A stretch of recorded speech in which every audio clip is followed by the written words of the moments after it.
Bonjour mes amis. Cette semaine, vous voyez en arrière-fond la chaire de l'église Saint-Stanislas. Quand j'étais plus jeune à la paroisse Saint-Zotique de Montréal, qui est dans le quartier Saint-Henri, et que chaque dimanche, je voyais le prêtre montrer dans la chaire pour aller nous adresser la parole, je me disais intérieurement que jamais je ne serais prêtre parce que je ne serais pas capable d'ouvrir ma bouche devant tout un peuple en écoute. Alors, il y a une partie de ce qui bougeait en dedans qui a été vrai, c'est que lorsque je suis devenu prêtre, on ne montait plus dans les chaires pour adresser la parole. Et j'ai beaucoup adressé la parole depuis que je suis ordonné prêtre. Et c'est un ministère qui me passionne, parce que pour moi, cette parole-là, c'est la parole qui m'a donné la vie. C'est la parole qui m'a permis de sortir de dialogue stérile intérieur avec moi-même et de pouvoir ouvrir ce dialogue toujours à l'intérieur de moi-même, mais avec la présence de Dieu qu'elle m'avait révélée. Et combien de fois la parole vient éclairer, je dirais, toute cette réalité que j'ai à vivre jour après jour, le quotidien et les événements du quotidien. Je dirais souvent les assauts du quotidien. Et pour moi, de pouvoir être serviteur de la parole, c'est une grâce pour laquelle je remercie le Seigneur chaque jour.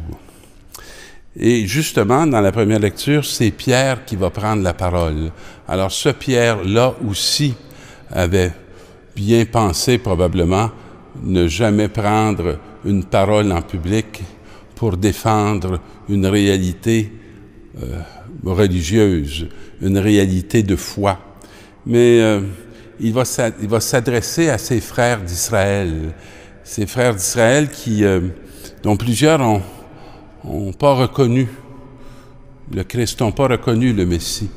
Mais comme il en a fait l'expérience et qu'il en a fait la rencontre et qu'il a reçu l'Esprit Saint, il y a maintenant un feu en lui qui le rend incapable d'étouffer cette parole qui l'habite et qui a complètement transformé sa réalité, mais d'abord son être de Pierre, son être de Simon.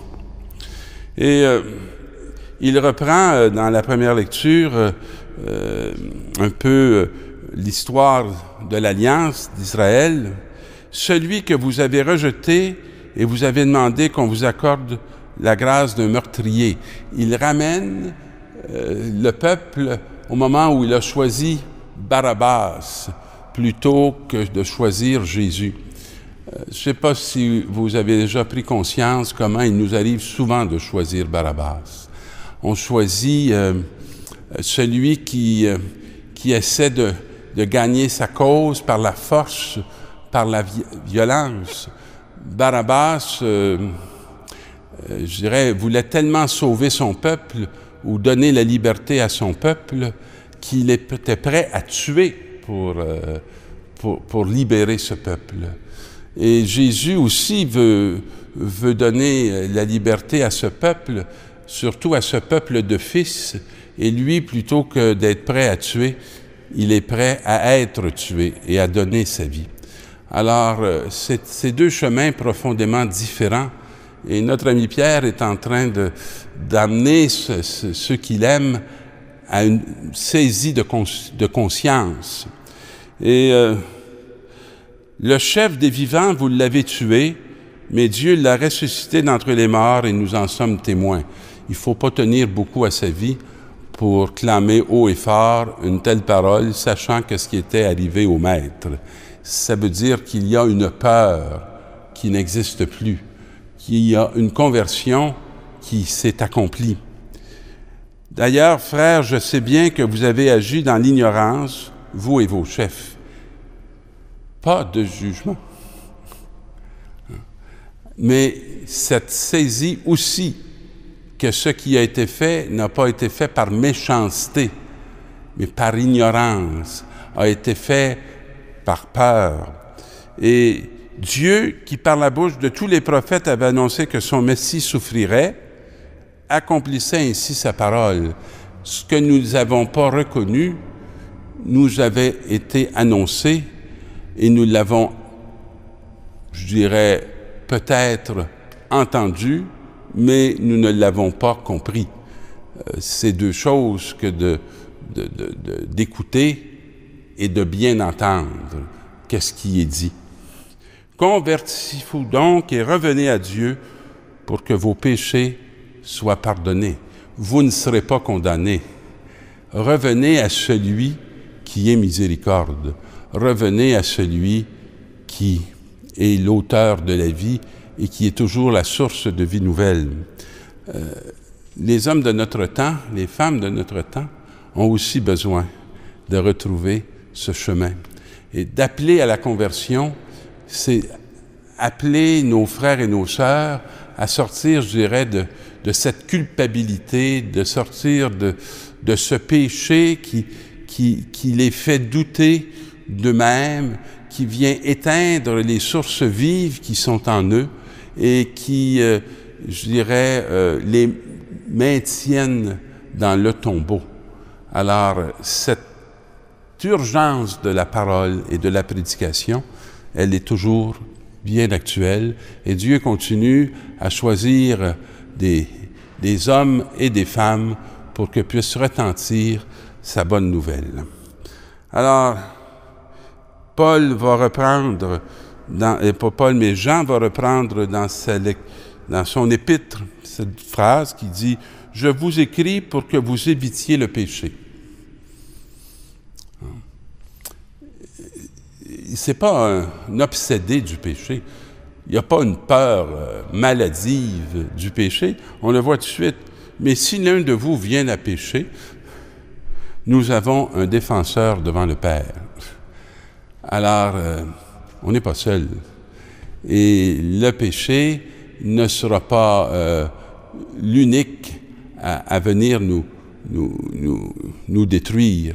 Il y a pour nous un défenseur qui est déjà auprès du Père. Et c'est lui qui a été offert, c'est lui qui s'est livré, c'est lui qui s'est donné. Vous savez, lorsque quelqu'un parfois a un problème majeur de rein et que quelqu'un s'offre pour donner son rein, cette gratuité, ce désir que la vie puisse se poursuivre, c'est tout le sens de celui qui s'offre. C'est comme si dans sa conscience, le Christ savait qu'il était celui qui pouvait vaincre ce péché, qui pouvait avoir le poids pour nous délivrer de ce qui nous enfermait. Et ce qui était vrai à l'époque est toujours aussi vrai dans la réalité d'aujourd'hui. Et les disciples qui vont rentrer d'Emmaüs et qui vont raconter tout ce qui s'était passé sur la route vont avoir, la visite de Jésus qui va leur dire « La paix soit avec vous ». Et tout le monde est frappé de stupeur et il leur dit « Pourquoi êtes-vous bouleversés et pourquoi ces pensées qui surgissent en vous? » Parce qu'ils ne comprennent pas, c'est-tu lui, c'est-tu pas lui? Et il montre ses mains et ses pieds. Cette manière que Jésus, dans les évangiles, a de se faire reconnaître en montrant sa vulnérabilité. C'est bien moi. Touchez-moi. Regardez. Un esprit n'a pas de chair ni d'os. Le mystère de l'incarnation, mes amis, c'est un grand mystère. Notre Dieu s'est incarné.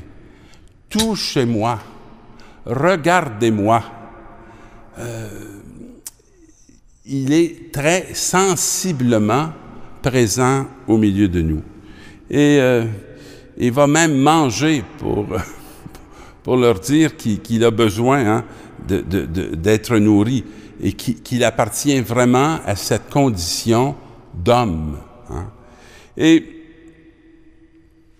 rappelez-vous tout ce que je vous ai dit. Aujourd'hui, j'ai le goût de vous laisser sur ce « rappelez-vous ».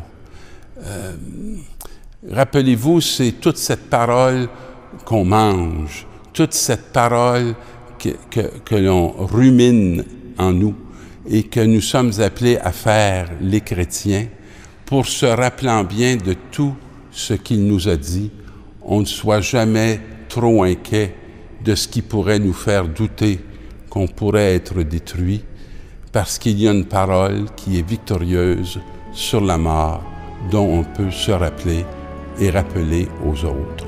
Bonne semaine.